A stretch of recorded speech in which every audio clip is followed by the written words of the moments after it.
ہماری بہن نے کیا تھا سوال، آپ نے کیا تھا؟ قضا نماز. جی قضا. جی جی قضا نمازوں کا یہ ہے کہ آپ کو جس دن بھی احساس ہو گیا کہ میں نے اتنے برس نماز نہیں ادا کی ہے تو مجھے اب ہر نماز کے ساتھ یا کوئی وقت مقرر کر کے روزانہ اپنی قضا فرض رکعتیں اور واجب رکعتیں روزانہ ادا کرنی ہیں. اور ان میں آسانی یہ کر دی گئی ہے کہ 4 رکعت والی نماز میں تیسری اور چوتھی رکعت میں سورہ فاتحہ کی جگہ 3 مرتبہ سبحان اللہ کہہ لیں اور رکوع اور سجدے کی تسبیح ایک مرتبہ پڑھ لیں، آپ کے لیے آسان ہو جائے. تو فرض اور واجب رکعتوں کی قضا، اگر آپ کے روز کے نفل آ رہے ہیں نفل چھوڑ دیجئے، ان کی جگہ بھی قضا نمازیں پڑھیے.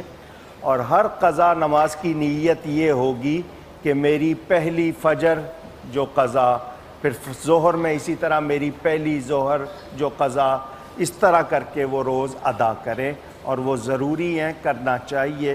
اللہ ہم سب کو توفیق دے. جی خالد صاحب. جزاک اللہ ڈاکٹر صاحب. اصل میں قرآن مجید میں بھی بارہا مقامات پر یہ کہا گیا کہ اقیموا الصلاۃ ولا تکونوا من المشرکین، نماز کو قائم کرو اور مشرک نہ بنو. تو گویا نماز قائم کرنا ہی اصل توحید اور اصل عبادت ہے اور شرک سے دور رکھنے والی بات ہے. جب آدمی نماز شروع کرتا ہے در حقیقت وہ اسلام ہی جب ہی قبول کرتا ہے جب وہ نماز کو اب جب اس نے نماز شروع کر دی پچھلی زندگی سے وہ توبہ کرے. 4 چیزیں نبی کریم صلی اللہ علیہ وسلم نے فرمایا. ایک ہجرت، جب مسلمان ہجرت کرتا ہے یعنی دار الکفر سے دار الاسلام کی طرف، اس کی پچھلی زندگی کو یہ ہجرت دھو دیتی ہے. ایک حج، جب خالصتاً اللہ کے لیے کرتا ہے اس کا یہ حج اس کی پچھلی زندگی کو دھو دیتا ہے. ایک فرمایا توبہ کے بعد اس کی پچھلی زندگی دھل جاتی ہے. اسی طرح چوتھی چیز ابھی میرے ذہن سے نکلی، اگر کسی کو یاد ہے تو، میت کے ساتھ اسلام نہیں، چوتھی چیز جنازہ اٹھا کے چلنے کی وجہ سے جو وہ بھی روایت صحیح نہیں، بہرحال وہ چوتھی چیز میرے ذہن سے ابھی نکل گئی ہے. تو رسول اکرم صلی اللہ علیہ وسلم نے فرمایا یہ جو توبہ ہے یہ انسان کی پچھلی زندگی کو دھو دیتی ہے. اب اگر اس نے فرض کر لیجیے ڈاکٹر صاحب اس کی 40 سال کی نمازیں رہتی ہیں، اس نے ابھی 1 ہفتے کی نمازیں پڑھی ہیں پچھلی، آپ کی تو پڑھ رہی ہے، پچھلی اس نے 1 ہفتے کی پڑھی ہے اور وہ فوت ہو گئی، تو اس کی جو باقی جو 40 سال کی نمازیں باقی ہیں اس کا کیا بنے گا؟ توبہ سے کام چلائے. اب جو نماز اس کی چھوٹے، جب سے اس نے نماز شروع کی ہے اب جو اس کی نماز چھوٹے، توبہ سے کام چلائے سے مراد یعنی جو پچھلی 40 سال تک اس نے نہیں پڑھی، 50 سال سے نہیں پڑھی، 80 سال سے نہیں پڑھی، اس کو اب دہرانے کی ضرورت نہیں ہے، اس کے لیے توبہ کافی ہے. اب جو نماز شروع کرے، اب اگر کبھی سو گئی، آنکھ لگ گئی، نہ اٹھ سکی، سفر میں تھی نہ پڑھ، اب جب بھی گھر پہنچے یا سو کر اٹھے فوراً اس کو ادا کرے، اب اس کو ترک نہ کرے، نہ چھوڑے. لیکن پچھلی زندگی کے لیے توبہ کافی. پچھلی زندگی غیر اسلامی تھی، مسلمان ہی جب ہی ہوئی ہے جب اس نے نماز روزہ شروع کیا، چاہے وہ مرد ہے چاہے وہ، اس سے پہلے کافر. سمجھنا چاہ رہے ہیں آپ نے، اچھی بات کی، سمجھا دینا. دیکھیے جب آپ اس کو کر دیں تاکہ نماز نہیں پڑھی ہے تو جب تک نماز نہیں پڑھی اس سے پہلے کی زندگی کفر کی ہے. قرآن مجید کہتا ہے فَإِن تَابُوا وَأَقَامُوا الصَّلَاةَ وَآتَوُا الزَّكَاةَ فَإِخْوَانُكُمْ فِي الدِّينِ. اگر وہ توبہ کر لے، نماز کو قائم کر لے، زکوٰۃ کو دینے لگ جائے، تب وہ تمہارے دینی بھائی ہیں، اس سے پہلے نہیں. مگر جو غیر مسلموں کے فَإِن تَابُوا اس آیت میں یہ کہاں ذکر ہے کہ پہلے نہیں ہے؟ اسی آیت میں بتائیے. جب کہہ دیا کہ پھر وہ تمہارے دینی بھائی ہیں، یعنی پھر اس سے وضاحت اور کیا ہو گئی؟ پھر اللہ فَإِخْوَانُكُمْ فِي الدِّينِ. مگر یہ غیر مسلموں کے لیے تھے جو اسلام لا رہے تھے. حنیف قریشی صاحب سے پوچھیے. بسم اللہ الرحمن الرحیم. یہ سمجھا جائے کہ یہ موقف مسلک اہل حدیث کا تھا جو قاری خلیل الرحمان صاحب نے پیش فرمایا، وہ ان کا موقف ہے، ان کو آزادی اظہار کا حق ہے کہ وہ اپنا بیان کریں. اجماع امت یعنی کہ خلفائے اربعہ کا اس بات پر اجماع ہے، اور اگر آپ چاہتے ہیں تو میں ایک ایک بات پہ حوالہ دے دیتا ہوں. اس پہ پورا باب باندھا ہے توبہ کے حوالے سے ملا علی قاری نے عمدۃ القاری کے اندر.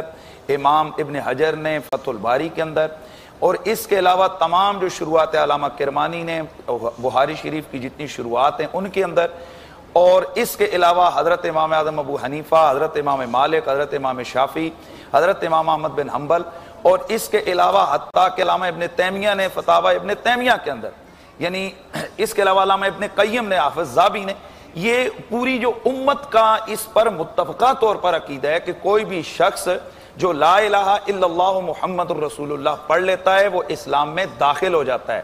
یعنی اسلام نام ہے اس کے توحید اور رسالت کے اقرار کا، اقرار بالقلب و تصدیق بالقلب و اقرار باللسان، یہ مسلمان ہو جاتا ہے. اب اس کے بعد اس پر شریعت کے آرڈر متوجہ ہوتے ہیں کہ تو نماز پڑھ، تو روزہ رکھ، تو زکوٰۃ دے، تو حج کر، تو باقی جو عبادات ہیں وہ کر.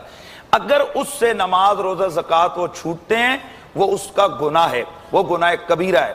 اور اسلامی نقطہ نظر سے قرآن مجید برہان رشید یہ واضح طور پر کہتا ہے کہ ایک شرک کو چھوڑ کر باقی تم جتنے بھی تم گناہ کرتے ہو اس پر توبہ کرو، اللہ تعالیٰ تمہاری توبہ کو قبول کرے گا. اب جو توبہ کہتے کس کو ہیں؟ اب لفظ توبہ تو ہم نے بول دیا، لیکن توبہ کہتے کس کو ہیں؟ توبہ کے جو ارکان ہیں ان میں کیا ہے؟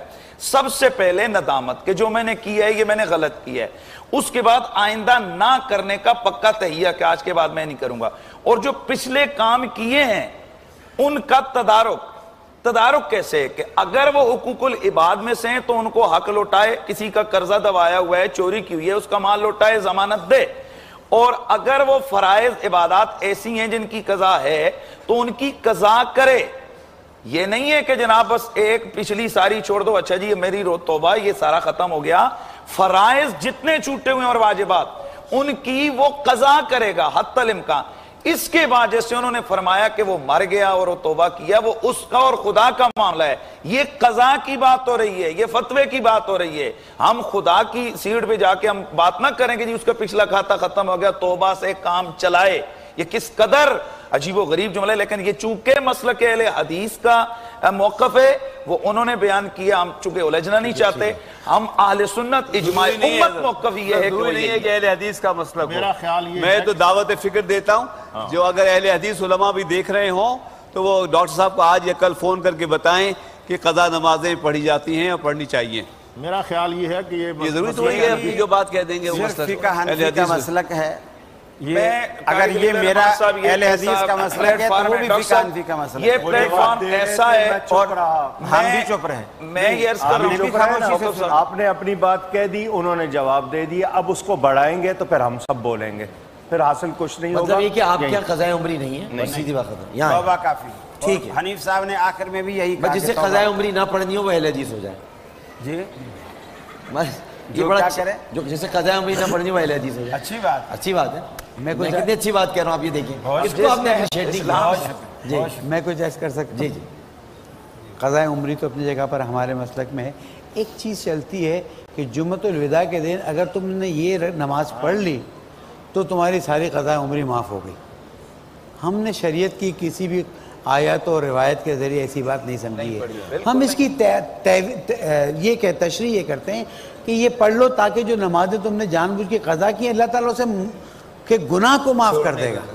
لیکن اس کا مطلب یہ نہیں ہے کہ وہ نمازیں ساری چلی گئیں. وہ نماز بھی یہی واضح کرتے ہیں کہ وہ ایک طرح سے اس بات کی توبہ کہ میں اب ان قضا کو ادا کروں گا تو مجھے اللہ تعالیٰ موقع دے کہ میں ادا کر لوں اس نیت سے. لیکن یہ کہ اس سے ساری معاف ہو جائیں ایسا نہیں ہے.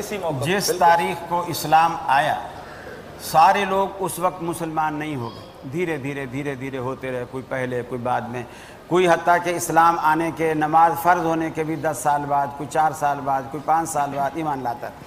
جب بھی وہ مسلمان ہوا نبی کریم صلی اللہ علیہ وسلم نے کسی ایک صحابی پر بھی یہ پابندی نہیں لگائی چونکہ نماز اتنے سالوں سے فرض ہے، تم ابھی آئے ہو لہذا اتنے سالوں کی نماز. بڑی اچھی بات یہ ہے مگر ایک اچھی بات یہ ہے کہ دیکھیں آپ کے یہاں طلاق کا مسئلہ بھی مختلف ہے. تو اس پہ بھی ہمیں نہیں الجھنا چاہیے. مجھے منظور ہے ڈاکٹر صاحب, مجھے منظور. کیونکہ مسئلہ یہ کہ آپ کیا ایک ہی نشست میں 3 طلاقوں کو بھی آپ طلاق ایک رجی طلاق, تو اگر اس میں بھی آ جائیں گے تو وہی بحث ہو جائے گی. اب یہ طے ہوا کہ اہل حدیث مکتب فکر کے نزدیک قضاء عمری کی نماز نہیں ہے. احناف اور سب علماء کا جو اتفاق اور اجماع ہے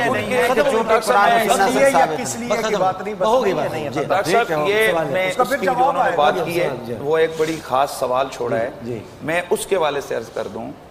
میں پاکستان کا شہری ہوں گا تو مجھ پر پاکستان کے قانون لاگو ہوں گے, اور اس کے بعد جو آگے معاملات ہیں وہ چلیں گے. نماز, روزہ, زکوٰۃ یہ فرض ہے مسلمان پر. جب لا الہ الا اللہ محمد رسول اللہ پڑھائی ہی نہیں ہے تو پھر اس پر پچھلی نمازیں پڑھانے کا مقصد کیا؟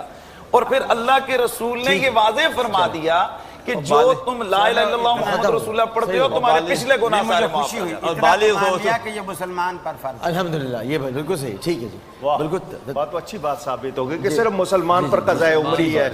زندہ باد. اور مسلمان اور کافر کے درمیان فرقی نماز ہے.